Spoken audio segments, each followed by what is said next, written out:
함께 말씀 보겠습니다. 요한복음 6장의 말씀입니다. 요한복음 6장 15절부터 21절까지 말씀 보겠습니다. 요한복음 6장 15절부터 21절까지 말씀입니다. 교독하시겠습니다. 제가 먼저 요한복음 6장 15절 말씀 봉독하겠습니다. 그러므로 예수께서 그들이 와서 자기를 억지로 붙들어 임금으로 삼으려는 줄 아시고 다시 혼자 산으로 떠나 가시니라. 배를 타고 바다를 건너 가버나움으로 가는데 이미 어두웠고 예수는 아직 그들에게 오시지 아니하셨더니 제자들이 노를 저 시별이쯤 가다가 예수께서 바다 위로 걸어 배에 가까이 오심을 보고 두려워하거늘 함께 읽겠습니다. 이에 기뻐서 배로 영접하니 배는 곧 그들이 가려던 땅에 이르렀더라. 아멘. 그냥 감사합니다. 우리 지난 주일 그 추석 연휴로 인해서 우리 많은 성도님들을 뵙지 못했습니다. 이 교회라는 것이 이게 일주일에 한 번씩 만나는 곳이니까 한 주만 보지 못하더라도 굉장히 오래간만에 뵙는 분들이 많은 것 같습니다. 한번 서로 얼굴 보시고요, 잘 지냈는지 한번 다들 확인해 보셨으면 좋겠고요. 예, 우리 앞뒤 자분들과 인사하겠습니다. 하나님이 우리와 함께 하십니다. 예, 오늘 동인교회 예배도 하나님의 영광의 임재가 있는 예배, 모든 동인의 성도들이 그 영광의 하나님을 만나는 귀한 예배가 되기를 축원합니다. 작년 겨울부터 올 봄까지를 보면 나라적으로 계엄과 탄핵과 대통령 선거로 대한민국이 말 그대로 경랑의 시간을 보냈습니다. 평소에 정치에 관심이 없던 사람들도 정치가 우리 실생활과 아주 밀접하다는 것을 알게 되었습니다. 어떠한 지도자를 뽑느냐는 우리의 삶에 가장 직접적인 영향을 미칩니다. 보통 어떠한 정치 지도자가 사람들에게 인기가 있지요? 대통령 선거를 할 때마다 오랫동안 사람들이 가장 중요하다고 말하는 것이 있습니다.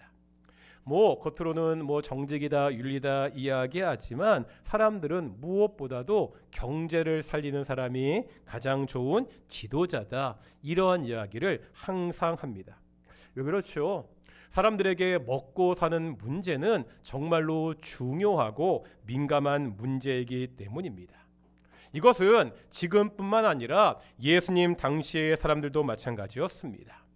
오늘 본문의 말씀은 우리가 지난주에 보았던 오병이어 사건에 이어지고 있지요. 요한은 오병이어 사건의 마지막을 이렇게 기록하고 있습니다. 그것이 오늘 본문 15절의 말씀입니다. 같이 한번 읽어보겠습니다. 15절입니다. 시작.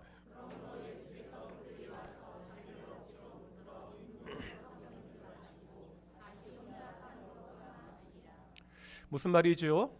지금 사람들이 난리가 났습니다. 지금 그토록 사람들이 기다리던 지도자가 나타난 것입니다.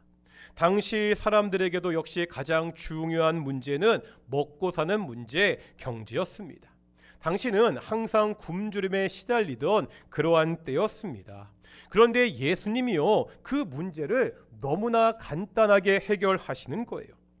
대단한 경제 정책이 있는 것도 아닙니다. 일자리 창출이나 부의 재분배 같이 시간이 많이 걸리는 일도 아니었습니다.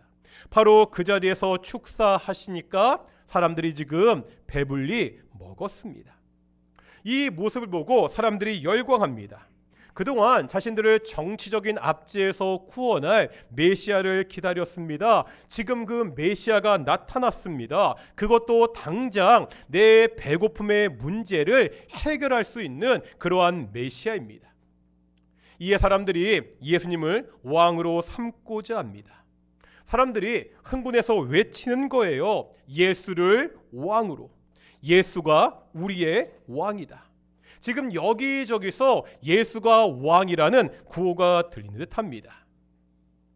이런 상황에서 이제 시선을 제자들에게 돌려보겠습니다. 어떨까요? 이 모습을 보고 제자들의 마음은 어떠했겠습니까?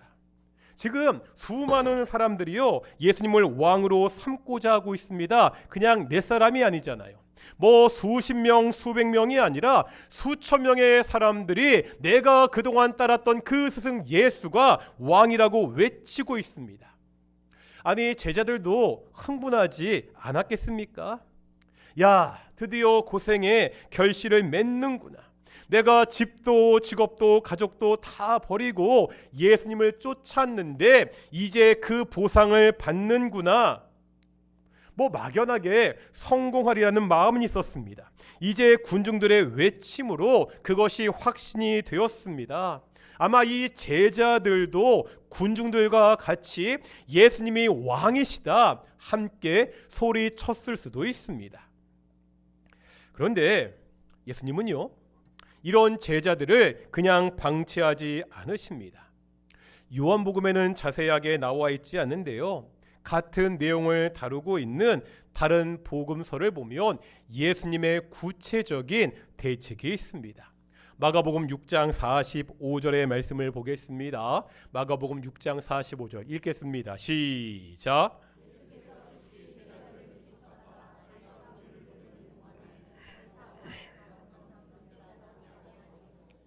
지금 예수님이 어떻게 하고 있죠? 예수님이 제자들을 그 무리들로부터 분리시키고 있습니다. 지금 마가복음에 보니까 이 예수님의 모습을 아주 다급하게 그리고 있죠. 즉시 제자들을 재촉하사. 즉시 제자들을 재촉하사. 왜 예수님은 재촉하셨을까요? 지금 제자들은요 왕의 신하가 될 것이라는 달콤한 환호에 취해 있습니다. 예수님은 자신의 길을 자신을 따르는 그 길이 세상의 권력이나 부를 위한 길이 아니라는 것을 가르치기 위해서 그 제자들을 세속적인 열광으로부터 격리시키고 있습니다. 지금 제자들은요 세속적인 영광주의라는 함정에 빠질 위험에 처해 있습니다. 제자들이 예수님이 왕으로 삼고자 하는 사람들의 함성을 들었잖아요. 또한 예수님은요 왕이 될 만한 충분한 조건을 가지고 있었습니다. 이제 예수님만 끝까지 쫓아다니면 그들에게는 왕의 신하라는 그러한 자리가 보장되어 있습니다. 이제 예수님만 잘 믿으면 세상의 성공이 보장되어 있는 것처럼 보입니다. 고생 끝, 행복 시작입니다. 이러한 세속적 성공주의는 교묘하게 신앙이라는 이름으로 포장되는 경우도 많이 있습니다. 세상에서 말하는 성공의 잣대가 교회 안에서도 그대로 적용되기도 합니다. 제가 섬겼던 대학교 선교 단체에 한 후배가 있었습니다. 이 친구는요 굉장히 똑똑했습니다. 대학교 4학년 때, 그러니까 재학 중에 사법고시에 합격했습니다. 남들은 졸업하고도 몇 년이 걸려도 될까 말까인데 이 친구는 4학년 때 사실을 패스한 거예요. 게다가 이 친구의 신앙도 굉장히 좋았습니다. 교회에서도 선교 단체에서도 아주 열심히 섬기는 친구였습니다.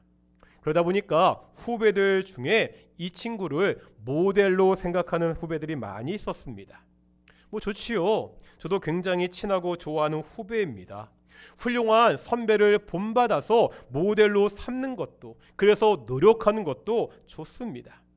그런데 가만히 보니까 이 후배들의 시각을 조금 잡아줄 필요가 있었습니다. 후배들 마음속에 은연중에 이러한 생각이 있었습니다. 하나님도 열심히 섬기고 세상에서도 성공한 모델, 신앙과 세상적인 성공을 다 잡았으니 얼마나 좋을까 하는 부러움이 있었습니다.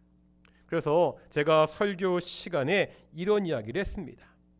나도 그 선배가 좋은 모델이라고 생각한다. 하지만 그 선배가 후배들의 좋은 모델이 되는 것은 신앙이 좋은데 사실을 패스한 것이 아니다. 신앙적인 성공과 세상의 성공을 한꺼번에 움켜잡은 것, 이것 자체가 모델이 되어서는 안 된다. 그 선배가 후배들의 모델이 될 수 있는 이유가 있다. 이미 동기들은 다 졸업한 최고 학번인데 여전히 마지막까지 공동체와 후배들을 최선을 다해서 섬겼다는 점이다. 사실 패스에서 남들이 보기에 부러운 성공의 자리에 있지만 여전히 그 마음속에 하나님 나라에 대한 열정이 있다는 점이다. 그 후배의 비전은 북한 선교였습니다. 이 친구가 법조인이 되고자 한 것도 이 선교를 위한 것이었습니다. 법조인이라는 신분이 북한 선교의 비전을 이루어가는 좋은 도구가 된다고 생각했기 때문입니다. 지금은 변호사가 되어서 통일 정책을 연구하는 일에 열심히 일조하고 있습니다. 지난 수요일 영상으로 예배할 때 다니엘에 대한 말씀을 드렸습니다. 한때 한국 교회에 다니엘 학습법이라는 것이 유행한 적이 있습니다. 기억나십니까? 책도요 굉장히 많이 팔렸습니다. 우리의 자녀를 신앙도 좋고 공부도 잘하는 그러한 사람으로 키우자는 것입니다. 다니엘은 당시 최고의 자리였던 총리에 올랐던 사람입니다. 좋지요. 신앙이 좋은 자녀가 학교 공부도 열심히 해서 좋은 성적을 받는 것 우리가 격려할 만한 일입니다. 다만 다니엘이 이런 모델인가 입니다는 거예요. 신앙생활 잘했더니 하나님이 똑똑하게 해 주셨다, 세상에서 성공시켜 주셨다는 이 말이 다니엘에게 적용되는가입니다. 오해하지 말 것이 있습니다. 제가 지금 드리는 말씀이 기독교인들이 세상의 높은 자리에 올라가서는 안 된다는 말이 아닙니다. 세상에서 성공하면 제대로 된 기독교인이 아니라는 말도 아닙니다. 성도들도 얼마든지 세상의 높은 자리에 올라갈 수 있습니다. 돈 잘 버는 부자가 될 수 있습니다. 정말로 좋은 신앙을 가진 사람이 그 권력과 부를 가지고 잘 사용하면 정말로 좋은 일입니다. 다만 우선순위가 있다는 거예요. 세상의 성공보다 신앙이 우선입니다. 내가 추구하는 그 성공을 포장하기 위해서 내 신앙을 끌어다 쓰면 안 된다는 거예요. 교회에서도 세상에서 성공한 사람이 마치 신앙이 좋은 사람인 것처럼 인식되는 일이 없어야 됩니다. 바울을 볼까요? 바울은 본래 세상에서 잘 나가는 사람이었잖아요. 집안, 배경이 좋았습니다. 당시 사람들이 갖고 싶어하는 로마의 시민권을 날 때부터 가지고 있던 사람입니다. 게다가 사람들에게 존경받는 종교 지도자였고요. 가장 좋은 스승 밑에서 공부한 당대의 엘리트가 바울이었습니다. 그런데 바울이 뭐라 이야기하죠? 이렇게 사람들이 풀어할 이 모든 배경을 나는 뭐같이 여긴다고? 배설물과 같이 똥같이 여긴다고 고백합니다. 그러면서 평생을요 떠돌이 전도자로 살았습니다. 그러다 결국 마지막에 어떻게 되죠? 로마에서 목이 잘려 그렇게 비참하게 죽고 맙니다. 이런 바울을 세상 성공의 모델로 보면 성공한 사람입니까? 실패한 사람입니까?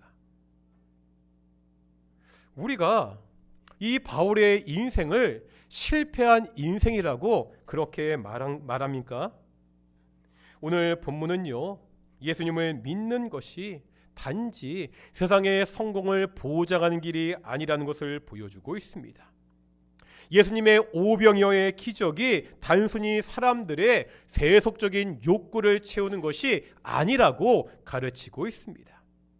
예수님은요, 이것을 가르치기 위해서 먼저 이 제자들과 군중들을 분리시킵니다. 이제 제자들은 예수님의 말씀을 따라 배를 타고 갈릴리 저편으로 건너가야 됩니다. 이제 오늘 본문 17절 보시겠습니다. 17절입니다. 읽겠습니다. 시작.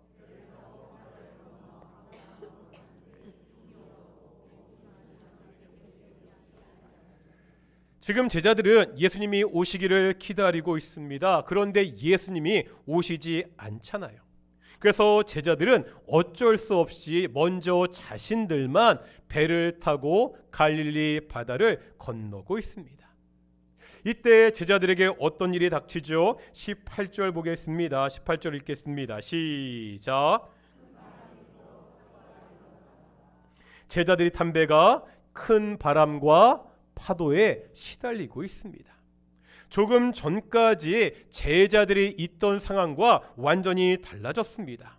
조금 전까지 제자들은 그야말로 최고였습니다. 정말 배불리 먹어서 기분이 너무 좋았습니다. 게다가 왕의 직속 신하가 될 수 있다는 것을 자신들의 눈으로 확인했습니다. 내가 지금까지 예수님을 따라다니는 그곳에 정말 보람을 느끼는 행복한 시간을 보내고 있었습니다. 그런데 지금은 어떻지요? 파도에 시달리고 있습니다.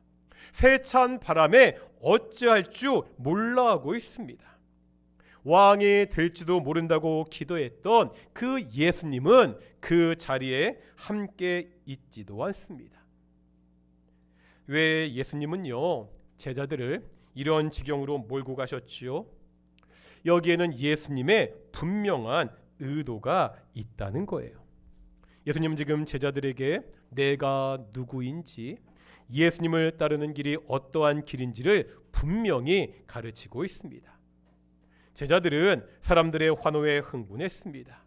그 제자들에게 예수님을 따르는 길이 그렇게 녹록하지 않다는 것을 가르치고 있습니다. 높은 파도로 고생하고 있는 제자들을 향해 누군가 걸어오고 있습니다. 어두운 바다 위를 걸어오는 것을 보고 제자들이 두려워합니다.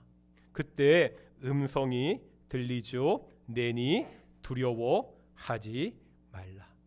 내니 두려워하지 말라. 예수님의 음성입니다. 예수님이 바다 위를 걸어서 파도로 고생하고 있는, 고통받고 있는 제자들에게 오셨습니다.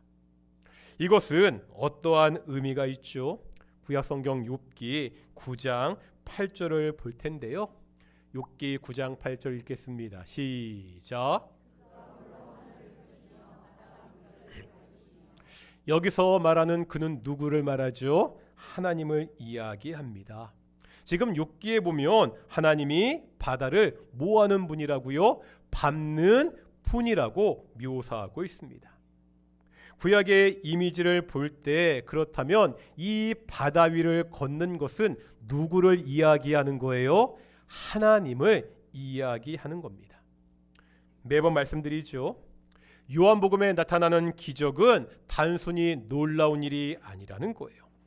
예수님이 어떠한 분인지를 보여주는 뭐라고요? 표적, 사인이라고 말씀드렸습니다. 지금 예수님은 바다 위를 걸으심으로 바로 내가 누구라는 사실, 내가 바로 하나님이라는 그 사실을 제자들에게 보여주고 있습니다.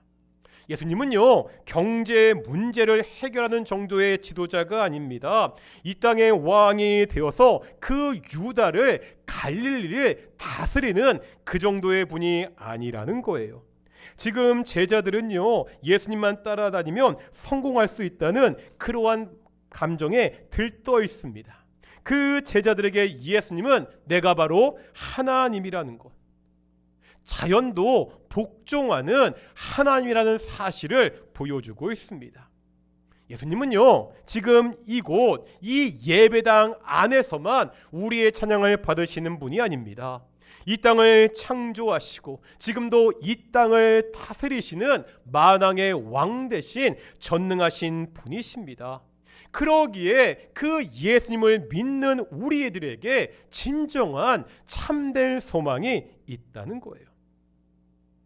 지금 제자들이 왜 배를 타고 있지요? 예수님의 명령이었잖아요. 지금 제자들이 예수님의 명령대로 바다로 갔는데 풍랑을 만났습니다. 무슨 말이죠? 우리가 예수님을 믿어도 풍랑이 닥칠 수 있습니다. 예수님의 명령대로 살아도 어려움을 겪을 수 있습니다. 아니, 예수님의 말씀대로 살기 때문에 더 많은 어려움에 처할 때도 있습니다. 세상이 점점 악해가기 때문에 이 말씀대로 사는 것이 결코 쉬운 일이 아니기 때문입니다. 하지만 그래도 우리에게 소망이 있는 것은 우리가 믿고 따르는 그 예수님이 참 하나님이시기 때문입니다. 성공과 처세술을 가르치는 교사가 아니라 이 땅의 자연도 다스리는 참 하나님이십니다. 우리가 이것을 알기에 어떠한 처지에 있든지 감사하고 기뻐할 수 있다는 거예요. 그 전능하신 하나님이 이 땅을 창조하시고 지금도 이 땅을 통치하시는 그 하나님이 우리와 함께 하시기 때문입니다. 오늘 본문의 제자들도 그랬습니다. 오늘 본문 21절에 보면 처음에 이렇게 말씀하고 있죠. 이에 기뻐서 배로 영접하니. 제자들이 기뻐서 예수님을 배로 영접하고 있습니다. 그런데 요한복음을 보면 다른 복음서와는 조금 다른 것을 보고 있습니다. 이 똑같은 상황을 마가복음은 이렇게 묘사하고 있습니다. 배에 올라 저희에게 가시니 바람이 그치는지라. 예수께서 배에 오르시자 바람이 그쳤다는 것을 마가복음은 그렇게 보여주고 있습니다. 하지만 오늘 본문에 보면 바람이 그쳤다, 파도가 잠잠해졌다, 그런 표현이 나오고 있지 않습니다. 그냥 제자들이 예수님이 누구신지를 알자 그 예수님을 기쁘게 영접했다고만 기록하고 있습니다. 바람이 멈추었는지 파도가 잠잠해졌는지 이것은 굉장히 중요한 문제죠. 왜 그렇습니까? 지금 그것 때문에 문제가 생겼잖아요. 지금 바람과 파도 때문에 고통 중에 있습니다. 그런데 요한은요, 이 문제에 대해서 아무런 관심이 없다는 거예요. 왜 그렇죠? 이제 예수님이 배에 올라탄 이상 바람이나 파도는 아무런 문제가 되지 않기 때문입니다. 어떠한 세파가 어떠한 풍파가 몰아쳐도 예수님이 그 배에 함께 하시면 아무런 문제가 없기 때문입니다. 오늘 본문 21절 하반절입니다. 뭐라고 말씀하고 있죠? 읽겠습니다. 시작. 아멘. 예수님이 함께 하시면 그 어떠한 상황에서도 그 배가 목적지에 이를 수 있다고 가르치고 있습니다. 구약성경 시편 107편 28절부터 30절은 이렇게 우리에게 말씀하고 있습니다. 한번 찬찬히 읽어보겠습니다. 시작.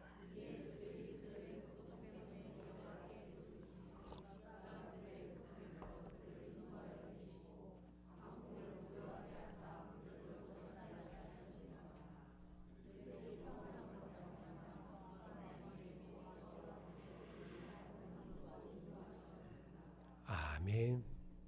그들이 평온함으로 말미암아 여호와께서 그들이 바라는 항구로 인도하신다고. 어떠한 역경 속에서도 어떠한 고난과 고통 속에서도 그것을 평정하시고 인도하시는 하나님을 노래하고 있습니다. 중요한 것은 지금 내가 어떠한 상황에 있는지 어떠한 문제가 나를 힘들게 하는지가 아니라는 거예요. 중요한 게 뭐라고요? 그 풍랑 속에서 예수님이 나와 함께 계시느냐. 찬송가 406장 아시죠? 고난 내 영혼 편히 쉴 곳가. 그런데 이 찬양 영어 가사를 보면 이렇게 되어 있습니다.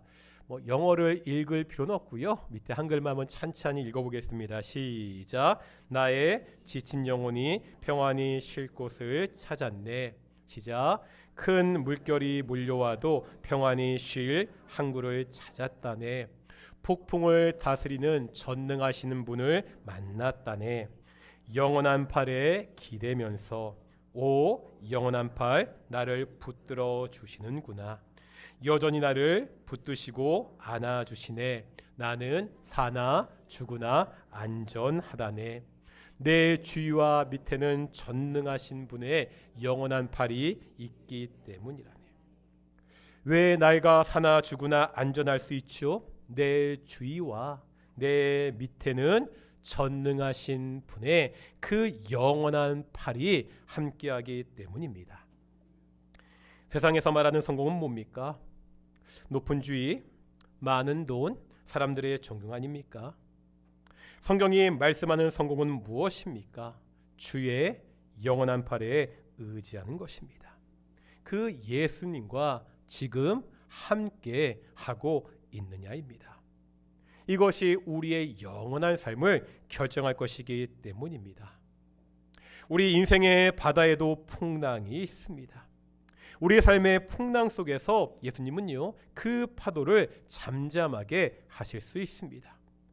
혹은 파도가 여전히 몰아칠지라도 우리를 안전하게 그 목적지로 이끄실 수 있다는 거예요. 중요한 것은 배의 평온함이 아닙니다. 나와 함께 하시는, 우리와 함께 하시는 예수님입니다. 예수님은요, 이 땅을 창조하시고 지금도 이 땅을 다스리시는 전능하신 하나님이시기 때문입니다. 세상의 성공을 쫓는 길이 아니라 이 주님과 함께 이 풍랑을 건너는 길을 우리가 선택해야 됩니다. 이 길만이 우리를 영원한 안전한 항구로 인도하는 길이기 때문입니다. 예수님과 함께 이 풍랑이는 인생의 바다를 건너 영원한 항구를 향해 나아가는 우리 동인의 성도들이 되시기를 축원합니다. 우리 찬송가 406